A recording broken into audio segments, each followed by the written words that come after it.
이스라엘 하면 우리가 떠올리게 되는 하나의 그림이 있습니다. 그것은 목자가 양떼를 푸른 초장에 이끌고 가는 모습입니다. 여러분, 그러나 성지순례를 가게 되면 막상 이러한 풍경을 우리가 구경하기는 대단히 어렵습니다. 세상이 많이 변해서, 환경이 많이 변해서 이스라엘 성지순례를 가도 이러한 목자가 양떼를 이끌고 가는 광경은 보기가 대단히 어렵습니다. 그러나 예수님이 살던 당시에는 예루살렘 주변과 갈릴리 지역은 목초지로 유명했고, 그곳에서는 많은 목자들이 양떼를 이끌고 목축을 하고 있었습니다. 오늘 우리가 읽은 요한복음 10장은 바로 이러한 배경을 가지고 있습니다. 그래서 여러분, 오늘 제가 잠깐 설명드리는 이야기를 잘 기억하셔야지 요한복음 10장을 이해하는 데 큰 도움이 됩니다. 이렇게 목자들이 양떼를 이끌고 이곳저곳을 다니면서 이스라엘 백성들은 양을 쳤습니다. 근데 이제 해가 지고 밤이 되면 이 목자들은 그 양떼를 데리고 근처에 있는 양의 우리로 가게 됩니다. 여러분, 이스라엘 백성들은 방목 떠돌아다니면서 양을 쳤기 때문에 자기만의 양 우리를 갖기가 어렵습니다. 그래서 어떤 한 지역에 가게 되면 그 지역에 미리 만들어 놓은 공동의 양의 우리를 사용하곤 했습니다. 그 공동의 양의 우리는 들판에다가 돌로 쌓은 것이 대부분이었습니다. 그래서 사람들은, 목자들은 저녁이 되면 양의 우리가 있는 곳으로 양떼를 몰아가서 그 양의 우리의 양을 다 집어넣고 잠을 자게 됩니다. 그러면 그 양 우리를 지키는 한 명의 사람이 그 양의 문을 밤이 새도록 지키게 됩니다.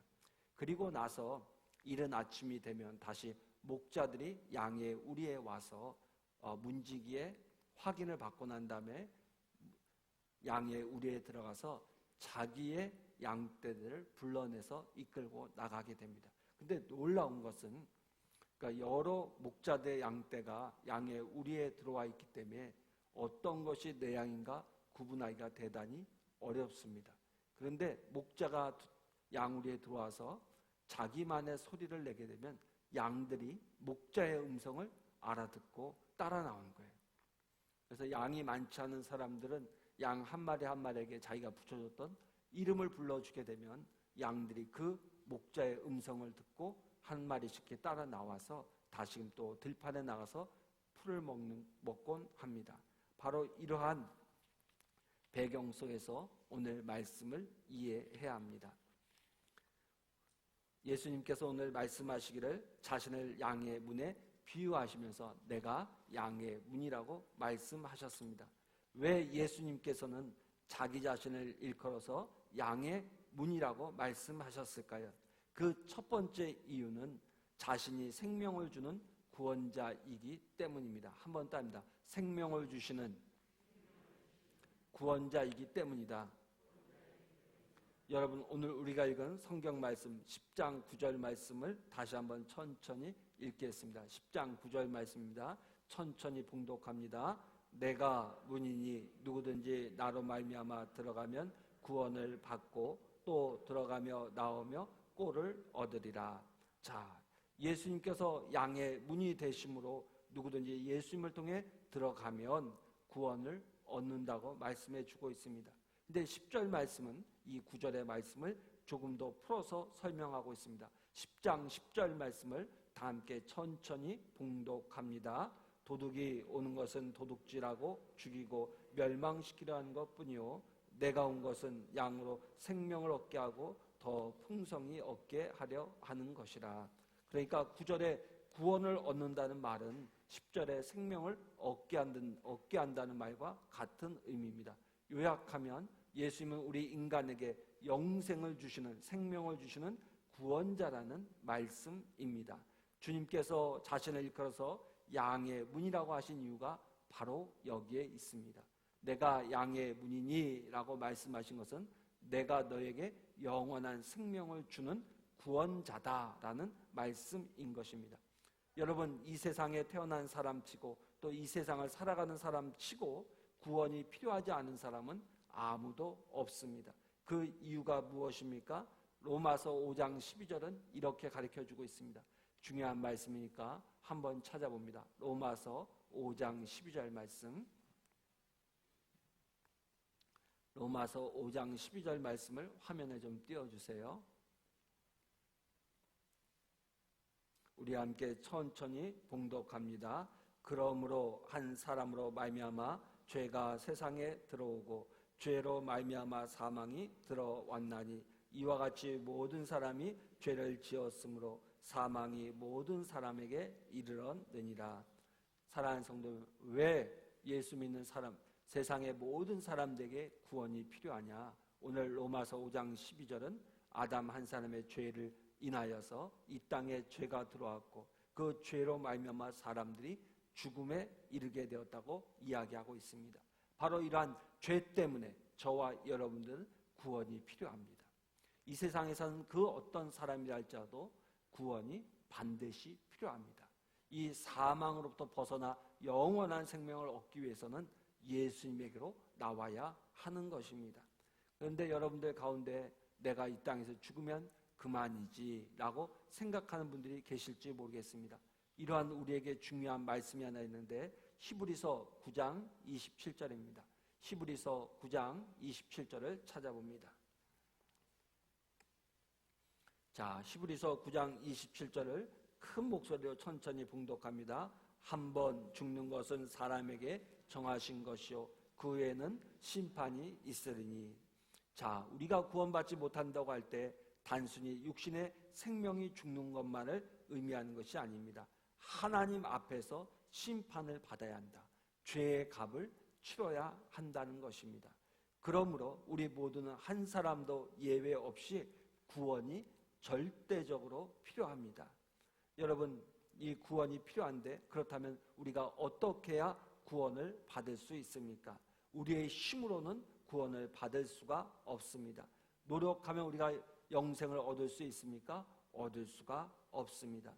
여러분, 영적인 생명은 하나님의 불것이고 하나님의 선물입니다.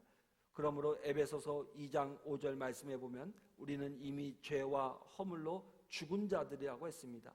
영적으로 죽은 존재라는 것입니다.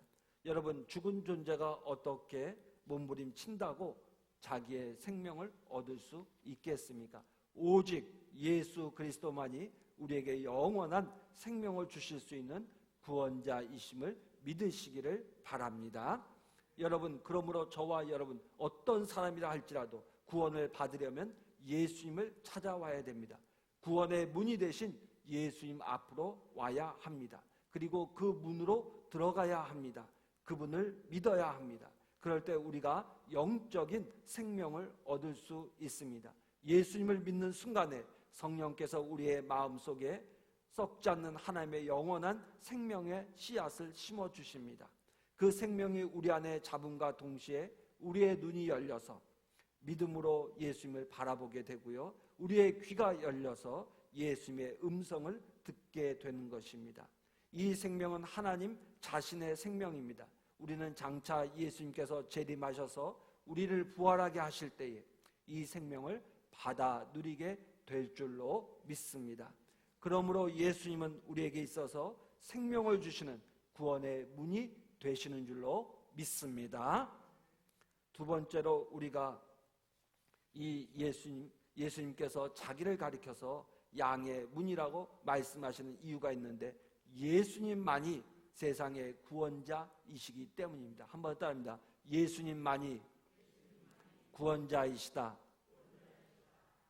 아까 서두에 제가 이스라엘 백성들의 목축에 대한 설명을 하면서 양의 우리에 대한 말씀을 간단하게 말씀을 드렸어요. 들판에 돌로 양의 우리를 사각형으로 이렇게 지어 놓습니다. 근데 독특한 것은 문이 하나밖에 없습니다. 여러분, 양 우리의 문이 하나밖에 없다는 것은 구원의 길은 하나밖에 없음을 가르쳐주고 있는 것입니다. 만일 그 문으로 들어가지 않고 담을 넘으면 그는 절도요 강도인 것입니다. 예수님은 자기보다 앞에 온 모든 사람을 이끌어서 절도요 강도라고 했습니다. 근데 여러분, 이 말을 오해하면 안 됩니다. 구약 시대에 온 선지자들을 모두 강도라고 말하는 것이 아닙니다. 요한복음 9장에 나오는 것처럼 예수 그리스도를 통해서 눈을 뜨고 하나님 아들 앞에 무릎 꿇고 있는 그 소경된 이를 유대사에서 축출하는 바리새인과 같은 사람들, 또 예수님 당시에 자칭 메시아라고 하면서 사람들을 미혹하는 사람들을 두고 강도요 절도라고 이야기하고 있는 것입니다. 사랑하는 성도 여러분, 양의 우리에는 문이 하나밖에 없습니다.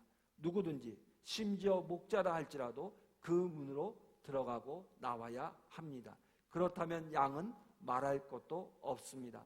그 문 말고는 우리 안으로 들어갈 수 있는 길이 없습니다. 담을 넘어가는 자는 참 목자가 아니라 강도입니다. 우리가 잘 아는 요한복음 14장 6절은 이렇게 이야기하고 있습니다. 내가 곧 길이요 진리요 생명이니 나로 말미암지 않고는 아버지께로 올 자가 없느니라. 예수님께서 스스로를 양의 문이라고 하신 의미가 바로 이것입니다. 예수님 외에는 구원이 없다는 것을 말씀해 주고 있는 것입니다. 사랑하는 성도 여러분, 다시 한번 따라합니다. 예수님만이 구원자이시다. 자, 이러한 말씀을 하게 되면 세상 사람들이 우리를 비난합니다. 세상에 많은 사람들이 교회를 비난할 때 가장 많이 하는 것 중에 하나가 뭐냐면 교회에 독선을 듭니다. 예수님만이 구원자란 이 주장에 대해서 세상 사람들은 교회가 예수 믿는 사람들이 너무나도 독선적이다라고 이야기를 합니다. 여러분, 그러나 우리가 기억해야 될 바가 있습니다. 진리는 타협의 대상이 될 수가 없는 것입니다. 세상 사람들이 다 우리를 향하여 독선자라 할지라도 성경 말씀은 분명히 가르쳐 주시기를 구원을 얻을 수 있는 길은 누구밖에 없다? 예수님밖에 없다고 말씀하고 있습니다. 그러므로 우리는 이 진리를 굳게 붙잡고 예수님만이 나의 구원자이심을 믿고 믿음으로 나갈 수 있는 저와 여러분들이 되어야 될 줄로 믿습니다. 여러분, 예수님의 동생 야고보는 예루살렘 교회의 훌륭한 장로였습니다. 그리고 이 야고보가 제일 먼저 순교를 당했습니다. 자, 그런데 이 야고보에 얽힌 전해져 오는 이야기가 하나 있습니다. 야고보가 유대 당국에서 붙잡혔습니다. 그리고 신문을 당하였습니다. 그때 신문하던 그 제사장들이 야고보에게 이런 질문을 했다고 합니다. 예수가 자기를 가리켜서 양의 문이라고 했는데 그것이 도대체 무슨 뜻이냐라고 물었다고 합니다. 그러자 야고보는 기다렸다는 듯이 이렇게 대답을 했다고 합니다. 예수님이 우리의 구원자라는 말씀입니다. 그러자 그들은 분노하여서 야고보를 끌어다가 높은 벼랑 위에 세워놓고 그를 집어 던졌다고 합니다. 그래서 야고보는 순교를 했습니다. 여러분, 예수님만이 우리의 구원자라고 하는 것은 비록 우리가 순교를 당하는 위험이 닥친다 할지라도 절대로 굽힐 수 없는 진리이심을 믿으시기를 바랍니다. 여러분, 우리의 구원이 어디에 있습니까? 예수님에게만 있으심을 다시 한번 믿으시기를 바랍니다. 근데 안타까운 것은 오늘 이 시대를 살아가면서 많은 사람들이 예수님만이 나의 구원자라는 사실에 대해서 믿음이 흔들리는 사람들이 많이 있습니다. 여러분, 아닙니다. 오늘 성경은 분명히 말하기를 예수님만이 우리의 구원자요 구원의 문임을 가르쳐주고 있습니다. 예수님만을 믿고 따르는 여러분들이 되시기를 주의 이름으로 축원합니다. 세 번째로 예수님께서 자신을 양의 문이라고 하신 중요한 이유가 있는데 그것은 9절 말씀을 우리 다시 한번 보겠습니다. 요한복음 10장 9절 말씀입니다. 다 함께 천천히 봉독합니다. 내가 문이니 누구든지 나로 말미암아 들어가면 구원을 받고 또는 들어가며 나오며 꼴을 얻으리라. 오늘 성경 말씀 보니까 자, 그런데 10절 말씀은 이렇게 해주고 있죠. 10절 말씀 이어서 볼까요? 10절 말씀 다시 한번 천천히 봉독합니다. 도둑이 오는 것은 도둑질하고 죽이고 멸망시키는 것뿐이요 내가 온 것은 양으로 생명을 얻게 하고 더 풍성히 얻게 하려 하는 것이라. 자, 예수님께서 자신을 가리켜서 내가 양의 문이니라고 말씀하신 중요한 이유는 무엇이냐면 예수님께로 예수님의 구원의 문을 들어갈 때에 우리가 구원을 받을 뿐만 아니라 그 구원의 문을 들어가고 나올 때마다 무엇을 얻으리라? 꼴을 얻을 것이라고 이야기하고 있습니다. 10절의 말씀에 의하면 우리가 예수님을 믿고 구원의 문을 들어갈 때에 영생, 생명을 얻을 뿐만 아니라 그 문을 들어가고 나올 때 그 생명을 더욱 어떻게 해요? 풍성히 얻게 하기 위함이다라고 말씀해 주고 있는 거예요. 그러니까 예수님께서 자기 자신을 가리켜서 내가 양의 문이니라고 말씀하신 첫 번째 이유는 예수님이 구원자이시다라는 것을 가리켜주기 위함이고, 두 번째는 예수님만이 구원자이심을 가리키기 위함이에요. 그리고 마지막 세 번째는 무엇이냐면은 예수님이 나의 양의 문이라고 하신 이유는 예수님을 통하여 우리가 영생을 얻고 그 문을 들어오고 나감으로 그 영생을 더욱 풍성히 얻을 수 있기 때문이라고 오늘 성경은 가르쳐주고 있습니다. 사랑하는 성도 여러분, 예수님께서는 우리를 죄악 가운데서 구원하시고 내버려 두시는 그런 분이 아니십니다. 예수님께서 말씀하신 선한 사마리아의 비유를 통해서 예수님 자신이 어떤 분이신가를 잘 설명해 주고 있습니다. 사마리아인이 길을 가다가 강도 만난 사람을 보았습니다. 그러자 죽어가는 그 사람에게 다가가서 그 사람의 상처에 기름을 붓고 싸매어 주었습니다. 그리고 그를 여관으로 데리고 가서 그를 돌아봐 주었습니다. 그리고 그가 길을 떠나게 될 때는 그 여관 주인에게 그 사람을 돌봐줄 것을 당부하고 그곳을 떠났습니다. 여러분, 이처럼 예수님께서는 저와 여러분들을 세상 가운데서 죄악 가운데서 구원하신 다음에 내버려 두시는 분이 아니라 저와 여러분들이 하나님의 나라에 이를 때까지 돌보시고 지키시는 분이신 줄로 믿습니다. 사랑하는 성도 여러분, 그런데 우리가 오늘 본문 말씀에서 예수님께서 생명을 더욱 풍성하게 얻게 하신다는 말씀을 오해해서 예수 믿으면 만사 형통을 약속하신 것으로 생각하는 경우들이 종종 있습니다. 어떤 면에서 이것은 대단히 위험한 해석이고 오해입니다. 여러분, 교회의 역사를 한번 돌이켜보세요. 예수 믿었다고 만사 형통한 사람이 있습니까? 여러분, 오늘 우리 주변을 돌아보십시오. 예수 믿는 사람들 가운데 예수 믿고 만사 형통한 삶을 살고 있는 사람이 누가 있습니까? 우리 인간은 너무나도 연약한 존재이기 때문에 만사가 형통하게 되면 영적인 생명이 건강해지기보다는 병들어버릴 가능성이 더 큽니다. 그래서 하나님께서는 우리의 인생 가운데 때때로 환난과 풍파, 예상하지 못했던 고난을 허락하시기도 합니다. 제가 이렇게 말하면 여러분들 가운데 목사님 찬송가 가운데 이런 찬송도 있잖아요. 나의 갈 길 다 가도록 무슨 일을 만나든지 다 만사 형통하리라는 찬송가도 있는데 무슨 말씀이세요? 라고 반문하실 분이 있을지 모르겠습니다. 여러분, 그런데 이 찬송가를 작사한 환희 크로스 부인은 일평생 동안 시각장애인으로 살면서 수천 편의 찬송의 시를 지었습니다. 그래서 많은 사람들에게서 성자라고 칭송을 받았던 분입니다. 그런데 여러분들 주목해야 될 것은 이 환희 크로스 부인이 지었던 본래 찬송가 가사는 그런 게 아니고 원문의 뜻은 이런 것입니다. 우리가 세상을 살아가면서 무슨 일을 만나도 예수님께서 모든 것을 잘 인도해 주실 것입니다. 모든 것을 잘 인도해 주실 것입니다. 근데 이 가사를 우리말로 번역하시는 분이 불교적인 용어를 빌려서 만사 형통하리라라고 옮긴 것입니다. 여러분, 우리가 예수 믿는다고 불교에서 말하는 것처럼 만사가 형통하는 것이 아니에요. 때로는 우리의 인생 가운데도 어려움이 몰려올 때가 있어요. 폭풍이 몰려올 때가 있습니다. 그러나 우리 주님께서 죄악 가운데서 우리를 구원해 주신 그 예수님께서 저와 여러분들을 지켜주시고 인도하여 주실 줄로 믿습니다. 사랑하는 성도 여러분, 주님께서는 우리가 예수님을 믿음으로 그 문으로 들어가며 나가면서 꼴을 얻으며 생명의 풍성함을 얻을 수 있다고 말씀하셨습니다. 우리가 예수님의 손에서 은혜의 말씀을 열심히 받아먹고 성령의 생수를 마음껏 들이키게 되면 주님이 베풀어 주시는 놀라운 은혜를 날마다 경험하며 살아가게 될 줄로 믿습니다. 오늘 이 아침 주예전에 나온 사랑하는 성도 여러분, 이 시간 제가 몇 가지 질문을 던질 테니까 스스로에게 한번 대답해 보십시오. 여러분들 마음속에 혹시 불만이 있습니까? 주여 믿습니다, 감사합니다라고 말하면서도 불안이나 두려움이 떠나지 않고 있습니까? 마음의 자유함이 없습니까?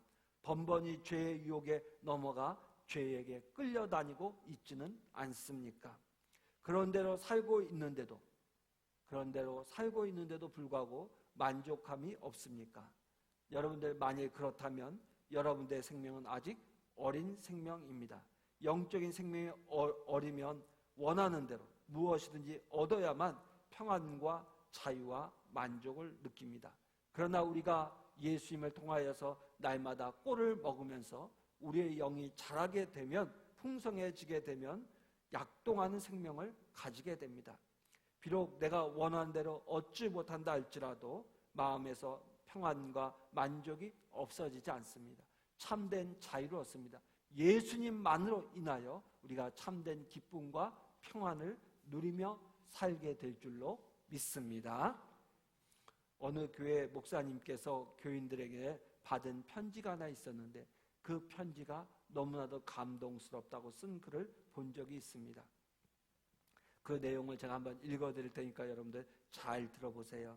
목사님, 아직도 많이 부족하지만 이제야 세상을 이길 수 있는 믿음이 생긴 것 같습니다. 항상 기뻐하라, 쉬지 말고 기도하라, 범사에 감사하라는 말씀이 마음에 와 행하는 하루하루를 살게 되었습니다. 한때 가시로 생각되었던 고통까지도 이제는 감사하고 있습니다.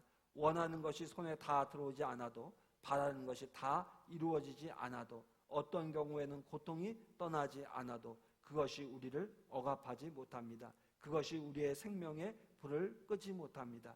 그래서 우리의 마음은 자유할 수 있습니다.